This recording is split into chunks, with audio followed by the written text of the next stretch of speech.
Amazon have photoshopped all the guns show that. for James Bond. Yeah. Oh, come on. Oh, so there's no. It's so pathetic. The bottom left is just he's making the wanker symbol. It's just This is stupid. But can we point out how Roger Moore gets fucking done dirty? View to a Kill. You could fucking Moonraker would have been a better choice than A View to a Kill. Well, Spy Who Loved Me. For Your Eyes Only. It's a better movie. Live and Let Die, dude. Live and Let Die. Live and Let Die. A View to a fucking Kill. They have every single cover on there. This person just put up a couple. Okay. But they have all of the movies. Okay. But all the ones where he's having a gun, it has been photoshopped. It has been photoshopped out. So stupid. I've looked into the private chat forum. It's fucking, it's covering up all the edges of life. Every edge has a little Nerf cushion on it because we can't have a gun in a spy movie where a lot of people got hopes for Amazon's Bond. Yeah, they're gone. Bye. Kiss them goodbye. Kiss them all fucking goodbye. Show the as put in the every poster, I guess. James Bond license. We've got a movie called Things License Over. to Kill. But having a gun is just over top. I know. They're changing it to license to tweet now. License to be offended. Because it's dangerous. Are they going to try and remove the guns from the actual movies now? So they're just holding nothing and you just see like people just they'll replace them all with walkie-talkies. The word replaced with hippie. The E.T. Fucking Spielberg. I just love everyone looks smooth and sophisticated like James Bond, and then you scroll down to Daniel Craig, and he looks like he's just come out of the They mines. removed all the pussies. I don't know.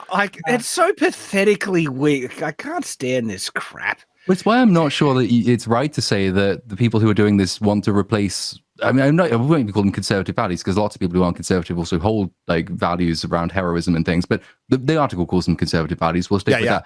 I don't think these people necessarily want to replace those values with their own values, because if they were their own values, they would have more to say.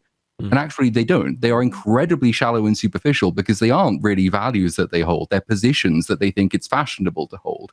And there's an important difference between, say, if you ask the person who did that, why is it that you got rid of the guns in all those James Bond posters? And they would say, well, you know, it sends a message of aggression and violence, and guns, you know, they're dangerous and they kill people. It's like, okay, but do you understand why James Bond uses them? We're going to kill everyone with James Gunn. Do you understand anything about James Bond's character? Why he, like, his relationship with firearms, how useful they are, how, like, what his character goes through, his own, like, impression of and view of the weapons that he uses? Does he have moral problems with using, like, all these things which actually require a full understanding of the character and the values that that character holds? A lot of these people just can't tell you. And it's the same thing with getting rid of values of heroism. What's it being replaced with?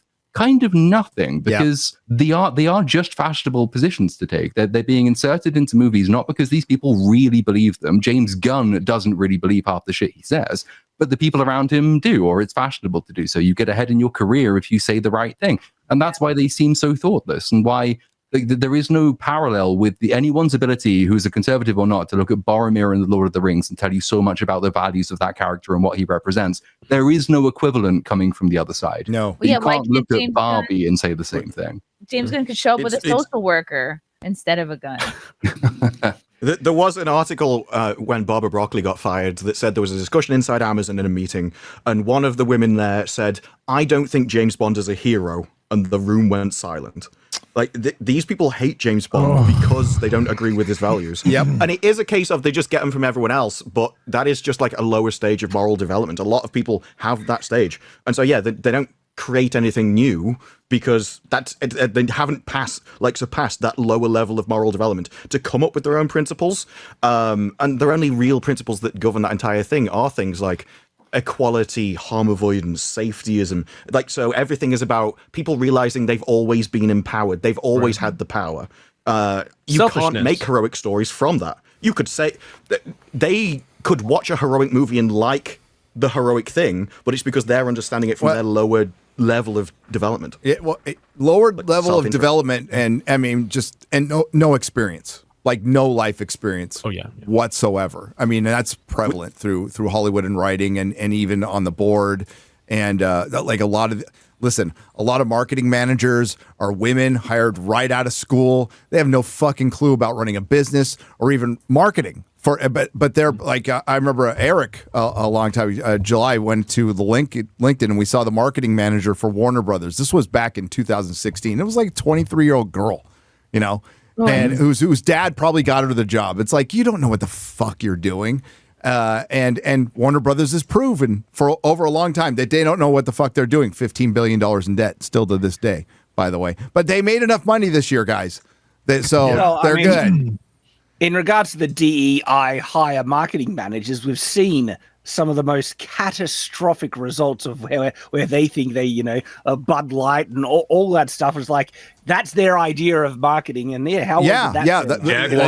And that's marketing to themselves. And that's just doing what they would like if they were the customer. So they think that is the world because they live in the bubble. So they go, of course, this is the majority of people out there will want to buy a Jaguar after I see a bunch of skinny, weird transgender people. Yeah, she didn't like Bud Light's frat boy culture because she wasn't a frat boy. No, she wasn't a frat boy, and fundamentally didn't like many of the or doesn't like the impression of what being a frat boy is because she understands or she's been told what they are and doesn't like the idea, so gets rid of it. But it's why. Was it Elon Musk when he said in response to the Jaguar ad, don't you sell cars? Yes. And it's why that was so effective. It's because that's not like a conservative position. That's not a politically radical position. That is the response of most people to an advert that has been made by those who have no interaction with the world outside of their bubble. They aren't even selling the product the advert's there to actually sell. They say they want to redefine the image for a new generation. What does that mean? No fucking clue. But does it involve selling cars? Not necessarily. Aren't you a car company? Yes. Oh. Marketing itself has kind of been destroyed by various different corporate influences. And one of the things that they think is just a fact is that if your name is known by a lot of people, that's a good thing. And because I think they always imagine there's equal numbers on both sides, which isn't true. And so there were loads of intelligent marketers that said, no, this is genius. You just don't understand because no one was talking about them yesterday. Now everyone's talking about them. And they don't appreciate that, everyone's saying, I'm never going to buy one of your cars ever you're again. being talked about. Well done. But they think there's this unhidden, untapped market that if only they find out about the cars, they'll make all the money in the world. It's a kind of spreadsheet morality. It's the same thing when people said with the Acolytes, it's got the biggest impressions on social media. Yes, because everyone's talking about how shit it is. No one's saying it's great and they want to watch it. They're complaining about it, but it did well by data metrics that show impressions. Fine. What does that mean, though? How does that translate into an audience that cares about the story you claim you want to tell? It's always translates negative. There is actually such a thing as bad publicity. We've been seeing it over and over again. That's the reality. The old adage that any publicity is good publicity has been proven. That is gone. It's been over for decades. Yes. Right? Yeah. It's been over for decades since there started to be a 24-hour news cycle, since the invention of social media, all of these things. We see it time and time again. And like you mentioned, Platoon, the idea that, a lot of people are talking about it, that must mean a lot of people are watching it.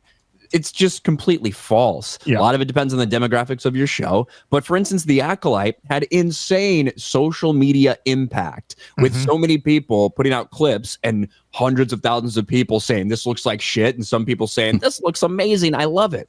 Whereas a show like Reacher had virtually no social media impact because the majority of people are watching it are probably white people in their 40s and 50s, right? That's the predominant core audience.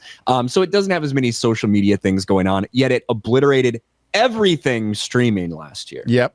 No, that's why Parrot Analytics. You guys remember Parrot Analytics? They tried to push. They tried to push that grift for years with Star Trek back in the early days. And what they did, if you guys in the chat who haven't heard of it, it basically judges the popularity of a show or a movie based on social media impressions. So in other words, people talking about it. So if you said, I thought The Last Jedi sucked balls, they put that as an impression, which means a view, which means, more people are talking about it. It must be popular. This is why I keep bringing up Willow on Twitter. One day. Somebody's going to do it. I'm rooting for you. Parrot Analytics were really well connected. If you go on their site, you've got CEOs and marketing managers and everything. They're very well connected in their companies. It was really good at telling companies what they wanted to hear. And they did that until they found out it was full of shit and it wasn't really accurate to how many people are actually watching their show. I suppose they're really useful in boardrooms and meetings to justify your decisions to higher ups that don't know any better. Well, what Platoon just said, this whole philosophy of looking at life through spreadsheets and not like reality, I'm sure it worked with a bunch of lazy executives who don't. Well, going back to Bud Light, do you think that marketing manager fucking drank Bud Light? No. Hell no. She didn't drink Bud Light. So you need to hire people who not only drink. That's like hiring me to be the marketing manager for fucking Bud Light. It'd be terrible. I'd be better than her. You would do it better. You had it at some point in your life.